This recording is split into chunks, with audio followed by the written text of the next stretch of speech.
Yo, yo, yo, yo, yo, yo, yo, yo, yo, yo, yo, yo, yo. What's up? Your boy Domuto. We back with another video. Today, we are watching the crazy story behind Michael Jackson's Forgotten Thriller sequel. Okay, this was recommended randomly by, let me get the name right, Toxic Blaze 8664. So shout out to you, Toxic Blaze. All right, you know, if you know me, I'm a Michael Jackson fan now. You know what I'm saying? You know, if you gotta feel that beat, and we gon' ride a boogie. If y'all didn't know that, I'm a Michael Jackson fan now, and I love Thriller too. You know what I'm saying? Ooh, girl, let me give you up. You are the lady in mine. You know what I'm saying? So, I guess what they're talking about is Michael Jackson supposed to have a sequel to Thriller before Bad, pre-Bad, I guess. So we're gonna get into it and let's see what they're talking about, man. Let's get into it. One of the biggest artists in history, playing 5 different parts in a musical horror film written by the king of horror, directed by a special effects legend, utilizing groundbreaking effects, and was the longest music video ever for over 15 years. Wait, what do you mean you don't remember it? Okay, hold on. Let's start a little earlier. 83.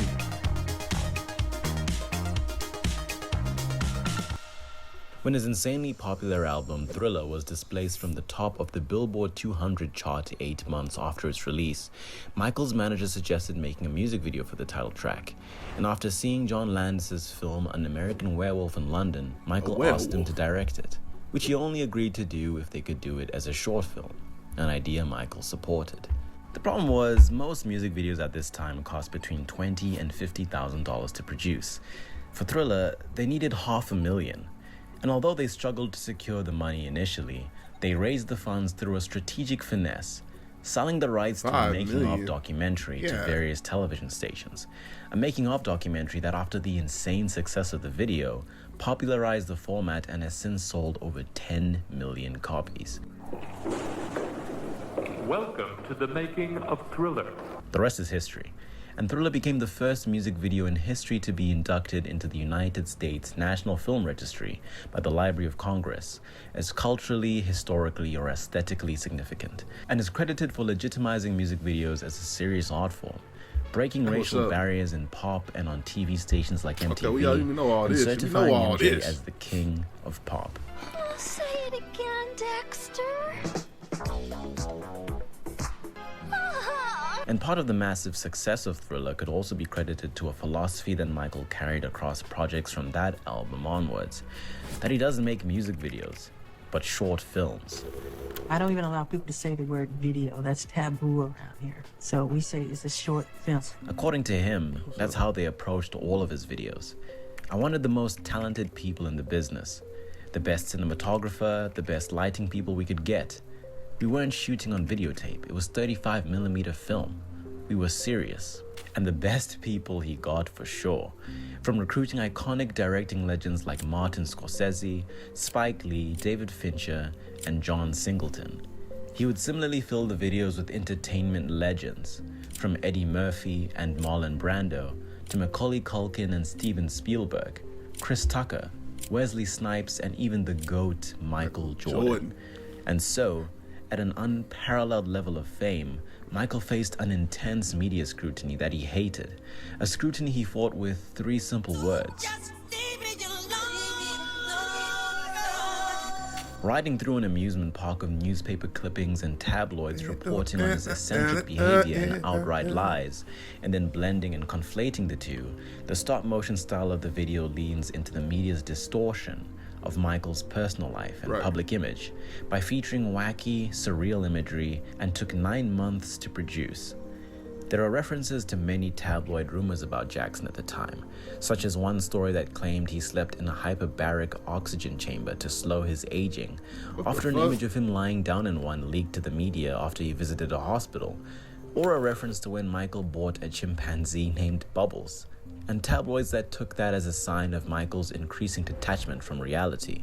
A nose and a scalpel are an obvious reference to the obsession with his cosmetic surgeries, And one of the most important ones is the reference to a report that Jackson had offered to buy the bones of Joseph Merrick, a severely deformed man from 19th century England who was exhibited at a freak show under the stage name The Elephant Man. And in reference to buying his bones, Michael stated that that was a complete lie. Did you buy the Elephant Man's bones when you were trying to get them? That's another stupid story.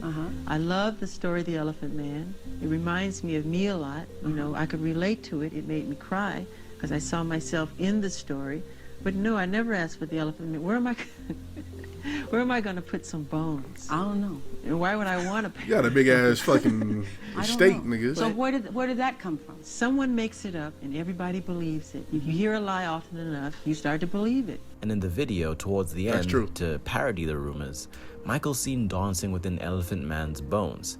And this would have a lot more meaning later, because exactly 10 years afterwards, in 1997, on the same album that Ghost was meant to promote, Blood on the Dance Floor, History in the Mix, Jackson features one of his darkest songs, Morphine, about his addiction to painkiller medication, and features a sample from the movie based on Merrick's life, David Lynch's The Elephant Man, drawing a very interesting comparison between them. Can you come with me, bitch? You heard what the doctor said? The sampled scene itself shows Merrick being hesitant to follow a new doctor's instructions, fearing exploitation and manipulation, given his past experiences being exhibited. Similarly, Michael feels like his life is being treated like a spectacle, like a circus, and shares Merrick's distrust. That's and crazy these stories right there. inspire the derogatory nickname, Wacko Jacko. I am not an animal. I am a human being. You should not say he's an animal. Should not say he's Jacko. I'm not a Jacko. I'm Jackson. How do you feel when they call you Wacko Jacko? Where'd that come from? Some English tabloid. I have a heart and I have feelings. I feel that when you do that to me. It's not nice. Don't do it. I'm not a wacko. To symbolize Jackson's Michael- frustration with the I ain't gonna lie, I couldn't being this famous. Being this famous was like, I don't know. I couldn't. That's why I kind of like feel for Michael Jackson. Like, damn, just being this nigga couldn't do shit. He couldn't do nothing. He couldn't walk outside and go down the street to the store or nothing. Like, I don't know why I'm looking over here. I need to be looking right here. To go to the street and do nothing. Like, he couldn't do none of that. It was just, man, I always feel for that. I mean, he wanted to be the biggest star in the world, but it came at a cost. Everything comes at a cost. You know what I'm saying? Not everything, but most things come to a cost, right? So being the biggest star in the world, having the biggest album ever, having the second biggest album ever, it comes to a cost. press treating him as an oddity, the video reveals that the entire amusement park is actually a giant Jackson himself, and he breaks free, tearing it to the ground in a very symbolic gesture.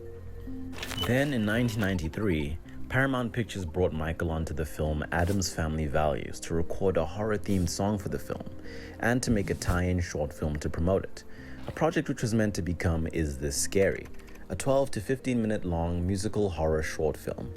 Michael contacted the author Stephen King, popularly known as the King of Horror, to write the film from a story idea he had, and King agreed, finding that he was fascinated by the idea of writing a musical for the first time. You know, I was known as the horror guy, the master of horror. Right. And he said, I really want to do this video, and I want to do the scariest video that's ever been done, and you're just the person to do it. The film follows the story of a character known as the Maestro, a resident of an old mansion overlooking the suburban town of Normal Valley. Yeah, Normal Valley. I think you can see where this is going. Right. The town's mayor despises the Maestro's scary but harmless magic tricks and organizes a group of townspeople and their children who like and defend the Maestro to force him out of the town for being strange. What did you want? We want you out of town. You don't fit in here. You're not like us. Why do I have to be? You're not like anybody. You're weird. These kids think you're scary. I'm scary? I'm scary. Do you think I'm scary? You bet you're scary. You're a weirdo and we want you out of town. In case you haven't noticed, I'm weird. I'm a weirdo. I don't fit in, and I don't want to fit in. He said people in this town felt that this person on the hill was weird and strange and scary. And the kids were kind of like, yeah, we sort of dig this guy.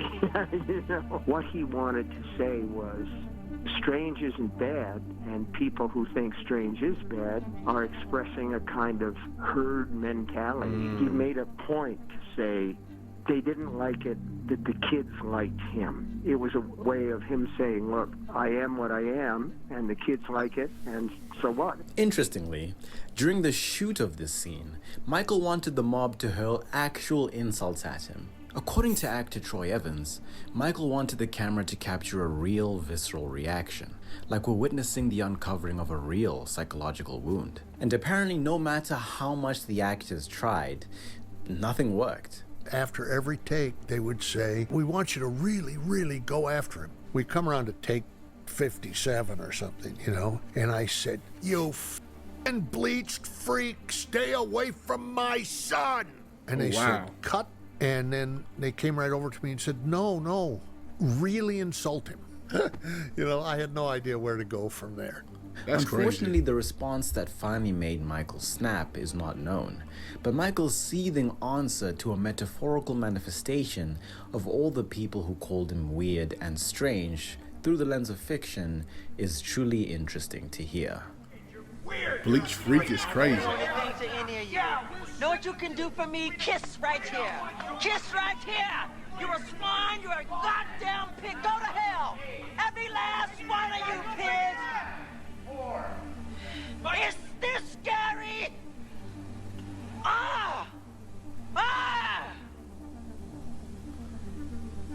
That was kind of creepy.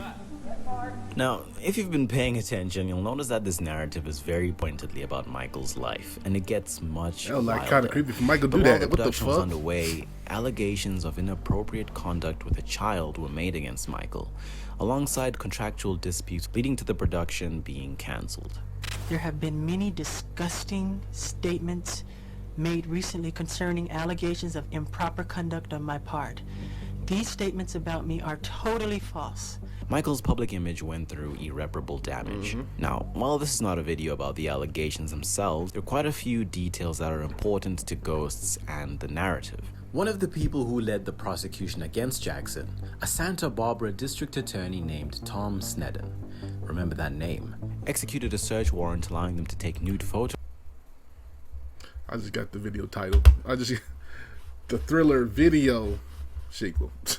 Photographs of Jackson I was to like, match yeah, what against the, descriptions I'm made talking about by the his 90s, accuser. nigga. What the 80s? The warrant further stated that I had no right to refuse the examination or photographs, and if I failed to cooperate with them, they would introduce that refusal at any trial as an indication of my guilt. It was the most humiliating ordeal of my life. In an out-of-court settlement of a civil suit filed by the family, the boy involved was to receive a payment of more than $15 million. And then Sneddon and his Los Angeles counterpart dropped the case when the boy and his family announced that they would no longer cooperate. Then after Paramount Pictures released the Addams Family film, without Michael Jackson's song or accompanying short film, they still included him as a joke.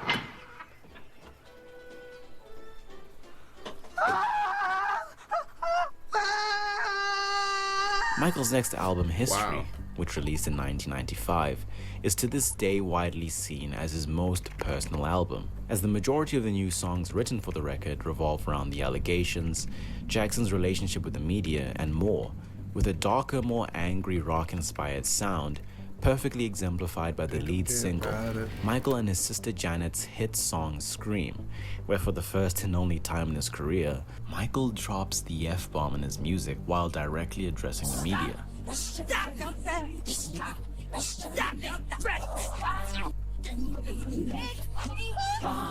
Oh, okay.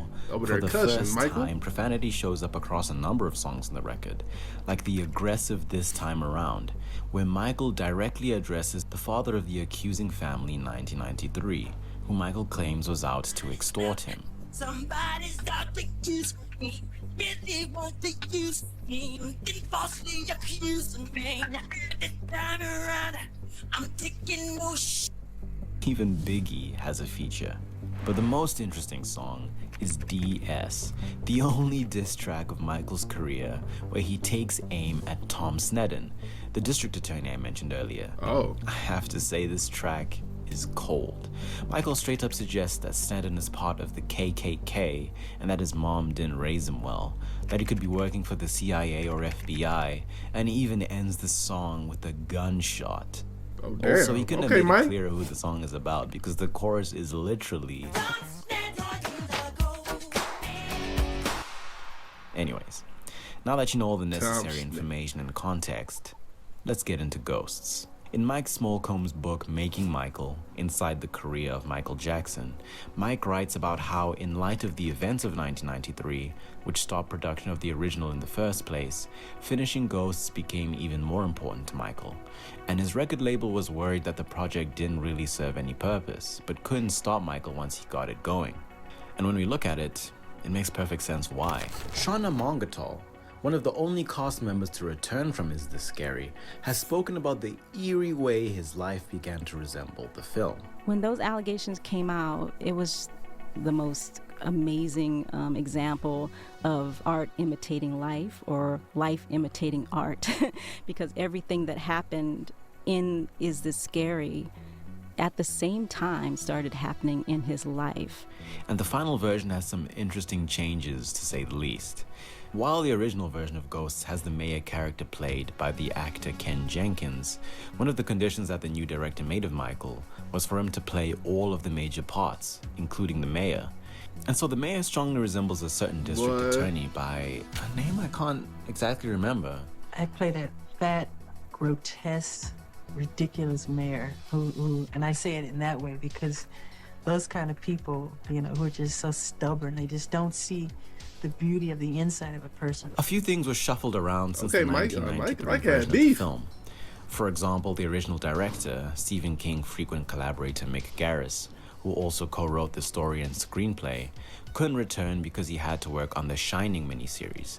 And so the head of makeup and special effects, Stan Winston, the special effects legend behind films like Jurassic Park, The Terminator, and The Thing, took over directing duties. And when the film opens, the angry mob approaches the maestro's house with their torches. The presentation of the film begins in black and white, which isn't the case in the original version, but maybe they just didn't add it since it technically wasn't finished. And when they enter the maestro's dilapidated mansion, the film changes to color.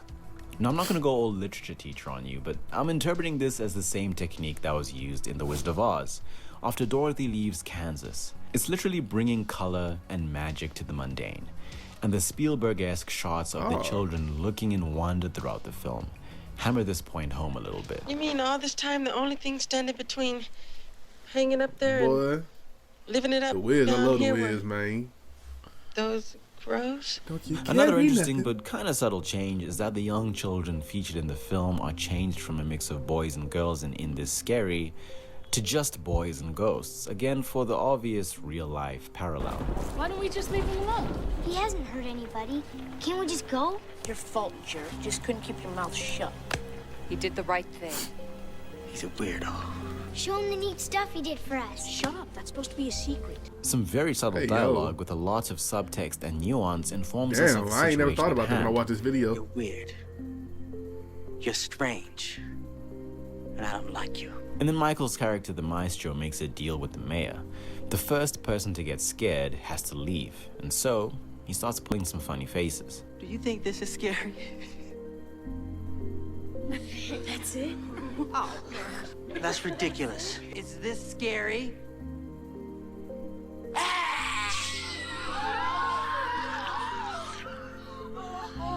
Why he keep putting that face up?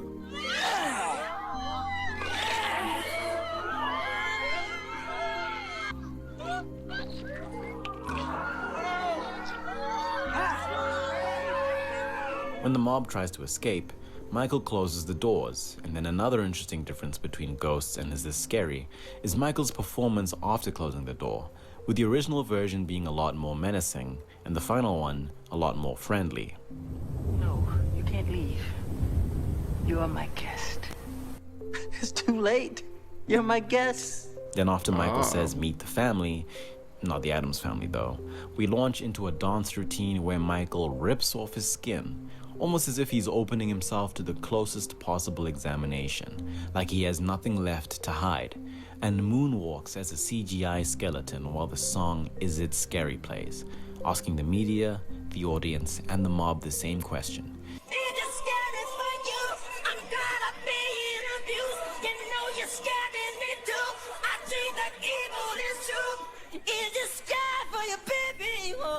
An apt summary of the theme of the film. Afterwards, the skeleton, also played by Michael in a mocap suit, pulls the mayor onto the dance floor where he's trapped by the other ghouls, and then the skeleton transforms into the super ghoul. This is not my label, by the way. This is what the creature, also played by Michael of course, is called in the credits.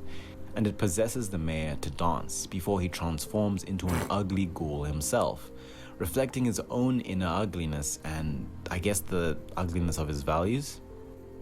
Who's scary now? Who's the freak now? Freaky boy? Freak circus freak? Who's scary? After throwing up the ghost that possessed him and going back to normal, Michael agrees to go, something that the children absolutely don't want, and he dramatically turns into dust, his face dissolving slowly, symbolizing the tragic loss of his public image, similar to a lyric he wrote on Stranger in Moscow from the History album, where he laments his sudden fall from grace. In the first version of the film, the same thing happens, but in that version, the children rebuild Michael.